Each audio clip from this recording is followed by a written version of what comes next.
Brenda Mahoney, joined by Leland Cheung, who is a Democratic candidate for Lieutenant Governor. Thank you for joining us today. Next, we'll go over the format for the discussion. This will be a live-to-tape interview. That means there are no edits once the program begins, and there has been no pre-screening of the questions. There will be questions, and beforehand there will be a 1-minute intro from the candidate and a 1-minute closing statement after the interviews from the candidate. So, Mr. Cheung, Leland, you will have 1 minute now for an opening statement. Well, my name is Leland Cheung. I'm running to be your Lieutenant Governor. I'm different from all the other candidates running in the race for Lieutenant Governor because I'm the only one with a plan and a vision to move Massachusetts forward and the experience necessary to actually accomplish that. The vision is about thinking of ourselves as one Commonwealth and investing in all the places and people previously left behind and recognizing that investing in one another is actually an investment in ourselves. I came up with the idea after I heard one of my competitors describe themselves as, socially liberal, fiscally conservative, which a lot of people say, but I recognize that's the same words that Karen Polito and Charlie Baker are using to describe their candidacy. I said we need a new paradigm. And so I got the website actually Fiscal Progressive, which is about investing in one another. And as far as experience, I've served for the last 5 years on the Cambridge City Council. I'm on the board of our state's Economic Development Agency, and I've worked down in D.C. at the Department of Energy and on the board of our National League of Cities. Thank you. Why are you running for Lieutenant Governor, and what makes you a qualified candidate? Yeah. Well, I'm running for Lieutenant Governor. I think it's probably one of the most underrated jobs in elected office that there is in the Commonwealth. The governor has to worry about a million things, from potholes on the turnpike to fixing deficiencies in agencies. The Lieutenant Governor has the freedom to focus on issues of long-term importance in supporting the governor's agenda. And the idea of having a staff, a budget, platform, and being limited only by my own creativity and willingness to work hard, I thought was extremely exciting. I've been entrepreneurial my entire career, brought that ethos into my work as a Cambridge City Councilor. And that's what I want to bring to the Lieutenant Governor's office. I want to start us focusing on issues of long-term importance, for example, investing in education, universal pre-K, workforce training programs, environment, the renewables. I can go on and on. I think the difference between me and all the other candidates is having served on the Cambridge City Council for the last 5 years. I'm the only candidate in this race that doesn't just have talking points, but an actual track record that you can look to and point at and be confident that day one I'll be ready to do the job on behalf of the residents. I'd also say that ever since I was first elected, my personal cell phone has been publicly listed on the city's website. And some of my best ideas have come from residents either in need of help or with an idea to share. And I'm going to continue that practice as Lieutenant Governor. My cell phone's right now on my website. I can't change it, otherwise my wife and my friends wouldn't be able to find me. So if I'm elected as your Lieutenant Governor, you'll always have a direct line into the corner office to have somebody help out with whatever you need. So. The Lieutenant Governor position, it is a constitutional position. What benefit do you think the Lieutenant Governor brings to Massachusetts state government? Yeah. So my favorite show is Undercover Boss. And I don't know if you've ever seen the show, but CEOs it comes in, the CEOs complaining about some kind of problem they think they're having with their company. They put on makeup, change their appearance, and go undercover, working the front lines of their company. And inevitably, he or she will realize that the problems aren't with the employees; the problems are with the policies that they'd set in place. So I actually put out a video about rebooting the role of Lieutenant Governor to make it more relevant for residents. Because I think the Lieutenant Governor can actually do the work at the grassroots within our cities and towns, working with mayors and managers and city councilors and selectmen and local leaders within the grassroots of the administration, working with our different agencies to address issues before they become big problems. That's what I think the Lieutenant Governor could do, and I think that's what Lieutenant Governor should do. And frankly, I remember this past year, a couple of years ago, Governor Patrick had a very ambitious transportation bill. And I was at a meeting of the Mass Municipal Association, where I'm also a member of the policy committee. And he came into the mayors and was asking for their help like 3 months after he'd introduced the bill. The Lieutenant Governor could have been out there 3 months ahead of time, having those quiet conversations with local leaders, building support, making sure that residents understood what was in it for them. And then also, if there was something missing, bringing that into the bill. so that by the time the bill came before the legislature, every state rep and every state senator knew that their constituents understood what was at stake, understood what was in it for them, and that they would have their back if they voted it through. So I think the lieutenant governor can be the one who is more accessible, can be the one who is focused on the grassroots, can be the one who is helping bring sustained focus to our issues of long-term importance, which again I think is reinvesting in ourselves for long-term prosperity. So. What do you think is the appropriate role of state government in dealing with the economy and job growth, and what are the biggest issues facing Massachusetts with the economy right now? What policy priorities would you support to address those? Yeah, this is, I don't want to keep repeating myself, but so I think a report recently came out showing that Massachusetts unemployment numbers were down in the 5s, fantastic. But the reality is that that's an average.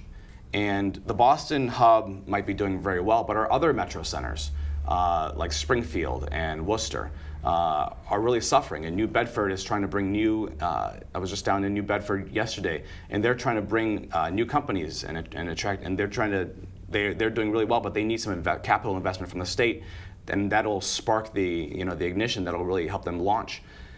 The lieutenant governor, when thinking about job creation, a lot of people, all my competitors talk about it. It's because it's on people's minds, because there's a lot of people out there that have recently lost work, or are looking for work, or graduating and looking for a job. But I want to create careers, not just jobs. And the way that you do that is, I'm the only one with a plan and the vision and understanding. I've actually had to do that, and it's by investing in education and infrastructure. That's what brings, companies locate based either on where their CEO lives or where they can find their workforce. And if we can provide their workforce and great infrastructure, they're going to want to locate in Massachusetts. And if I'm lieutenant governor, we're never going to be a state.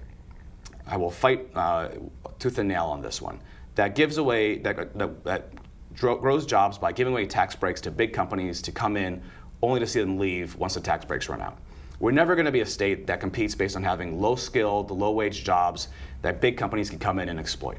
We're going to compete based on investing in our people, having the most educated, the most productive, the best workforce you can possibly find anywhere in the country.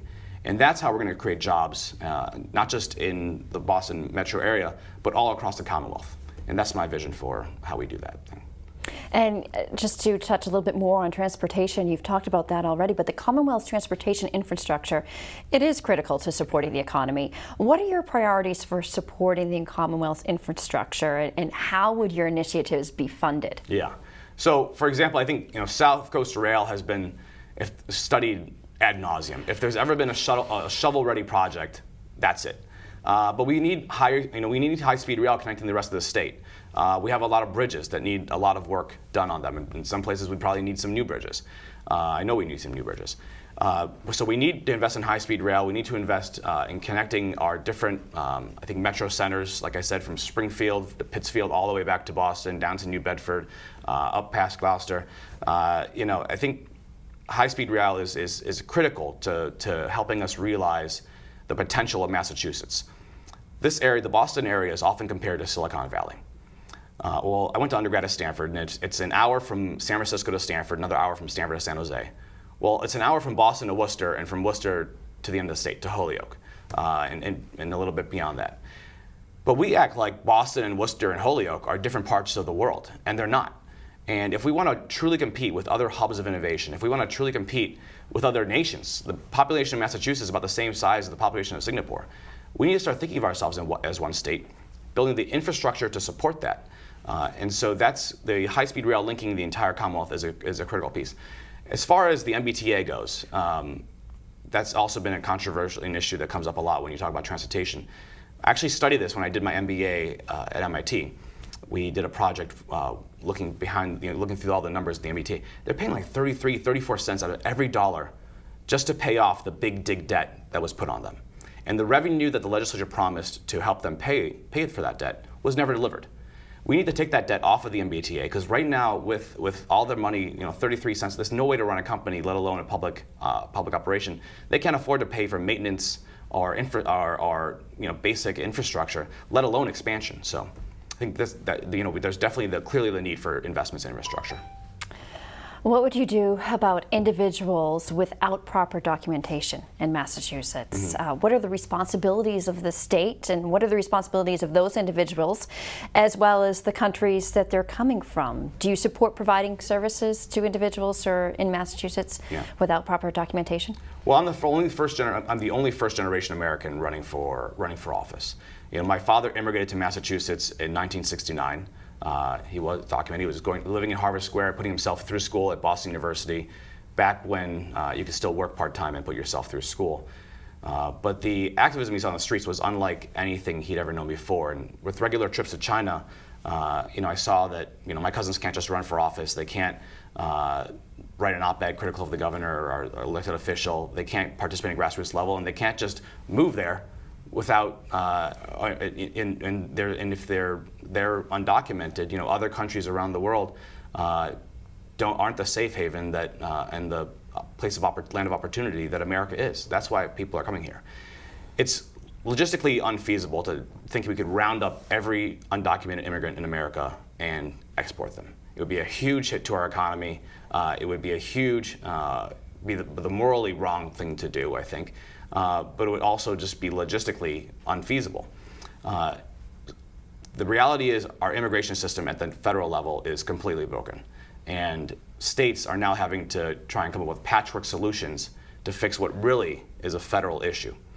But I think what we need to keep in mind is that these people that, so-called undocumented immigrants are already part of our community. They're already contributing back. They're already buying and supporting our local stores. And for example, there's one of the controversies is in-state tuition. Well, if we don't, the solution is, people say, well, I don't want undocumented kids competing with my kids to get into the state school. The answer is not to not give in-state tuition to undocumented kids. The answer is to provide more seats and more affordable education, because we've already invested in their K through 12 education, and then telling them, well, you can leave now after we've made that investment just doesn't make sense. So we've already invested in these people, and we need to support them and find a pathway to being legitimate. I'm right on the dot. Moving on, what roles and responsibilities do federal, state, and local entities have in addressing energy policy? Yeah. Are there circumstances in which federal policy should be superseded by state policy? Yeah, so I used to work at the Department of Energy in ARPA-E, which was the venture capital type arm of the Department of Energy, investing in cutting edge technology, crazy stuff like you spray paint a window and it becomes a solar cell. And there were a bunch of us from Massachusetts that were there, so we were constantly thinking about how do we compare with the rest of the nation. What was amazing was there was so much, the bulk of the innovation was coming out of Massachusetts. And I don't just mean MIT, I mean all of our state schools, all of our community colleges, all the institutions across the Commonwealth that are thinking about new technology and new ways of creating renewables. I think that no state in the union stands to gain more from shifting to a clean tech economy than Massachusetts does. It's going to be a driver of jobs, it's going to be a driver of innovation, it's going to be a driver of economic development. And so anything we can do to help propel that, I think is benefits us in the end. So for example, I'd like to see a platform. So any renewable or clean tech startup can directly plug into the grid, add renewable energy without having to go through years of legal negotiations with NSTAR or whoever their local provider is. Get a rate, prove that their technology works, so then they can go to scale and sell at scale in other parts of the country. And that way we retain the jobs, we retain the knowledge base, we retain the innovation. I would hate to see happen to clean tech what happened to IT. And then it starts here, we're leading here, and then because we don't support it and focus on it, we wind up seeing it shift to other states. So I think that Massachusetts stands to gain a huge amount, and there's lots of things we could do. For example, like I just mentioned, there's a million things we can do to invest and support that growing industry, and create jobs for the residents in the process. What role does the state have in reducing the achievement gap? If you think the state government has a role, what priorities would you put behind that? Yeah. Well, I've traveled around the state and visited a lot of schools, and the reality is, again, we're underfunding education. I'll give you two quick stories. So First one is, as part of our state's economic development agency, one of the projects we've been doing is mass broadband in Open Cape. We've been stringing fiber all along western Massachusetts and the Cape in communities that previously only had access to dial-up. And I want to extend that throughout the entire state, through the rest of the state, and build it deeper into cities so that every home can get access to high-speed internet. But we lit it up about a year and a half ago with the governor, and it wasn't your typical ribbon cutting. You flicked the switch and then all of a sudden it was on. And our kids in Otis were video conferencing with kids in South America and researchers at NASA. Literally impossible the day before. And if you could see that, and look at their faces, they're practicing their Spanish, you'd realize it's fundamentally a question of equity. Because if you can't get a good education or access Google or Wikipedia at home, you can't compete with your classmates, let alone with kids halfway around the world. And so we need to invest in the infrastructure of our schools and in education. And another story I'll give you since I have a minute left is a few years before I got to MIT, every year they send a few students out to visit Warren Buffett at his ranch in Omaha. And the story that came back a few years before I got there was they asked him if you could go back in time and make investments, but you can only make one investment, what would it be? And it could be anything. You can dream it up. Would you put all your money in Coke like you did? Would you put all your money in Apple? Would you create mortgage-backed securities before the bubble burst and then get out before the bubble burst? He said he would make a deal with the U.S. government. He said, you educate kids to the point where you feel your responsibility is done. K through 12, pre-K, workforce development training programs, community college, state school.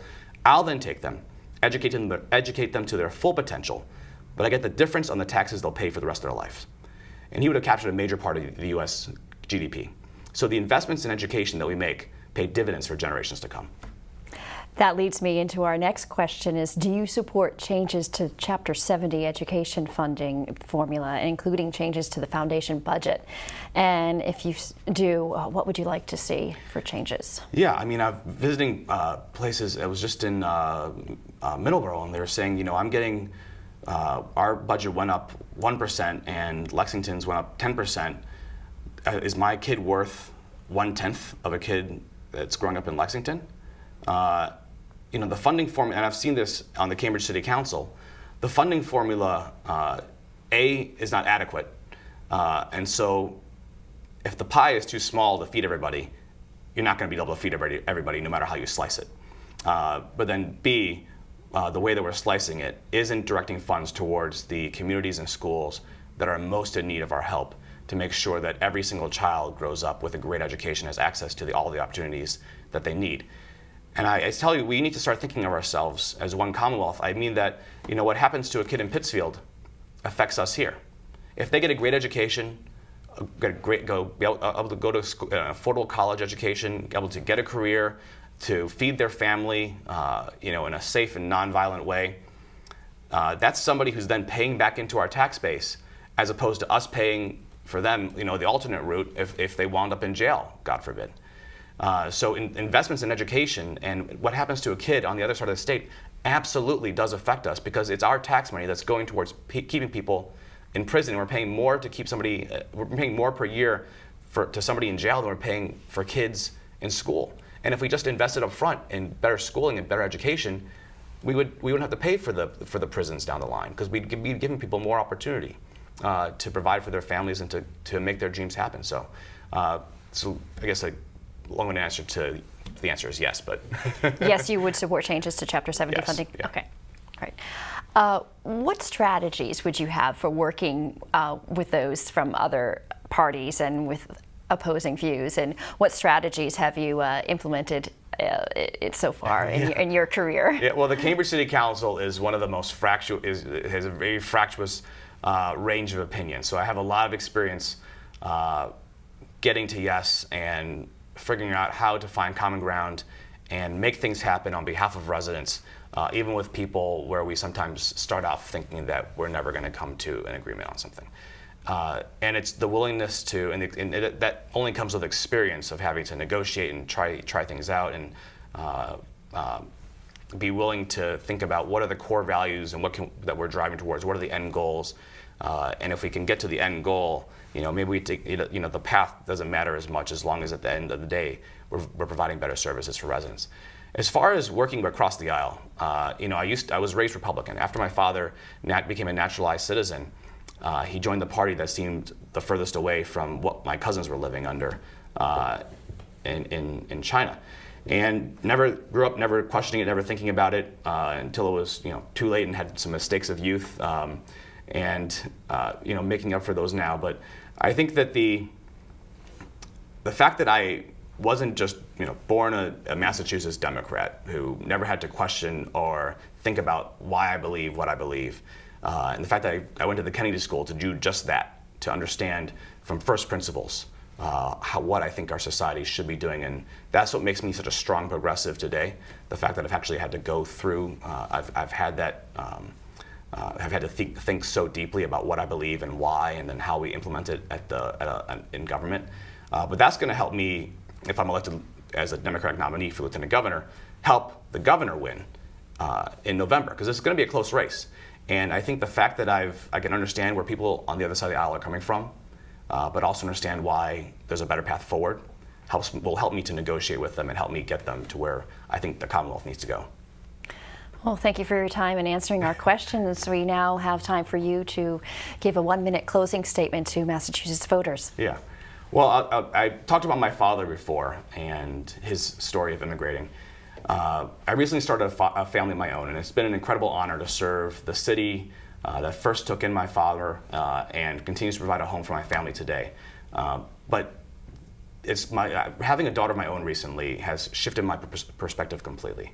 When I hold her, I finally get what my father must have felt, not when he decided to move here, but when he decided to stay here. And I think it's that sense of responsibility that every parent feels, deep in their gut, to try and provide more for our children, more opportunities to succeed than we had. And I refuse to accept that a country where she doesn't have more opportunity, that she doesn't grow up in a prosperous Commonwealth, that women still make 70 cents on the dollar, and there's still discrimination based on the color of her skin. So I'm fighting for that. I'm fighting for her. I'm fighting for every child across Massachusetts. I'm fighting for every resident to make sure that anyone dreaming of a better life is able to find it right here in our Commonwealth. So that's why I want to be your Lieutenant Governor. Well, thank you, Mr. Cheung, for participating in our conversation. A Democratic candidate for Lieutenant Governor. We want to make sure that you know that you can make your voice count during the primaries on Tuesday, September 9th, 2014.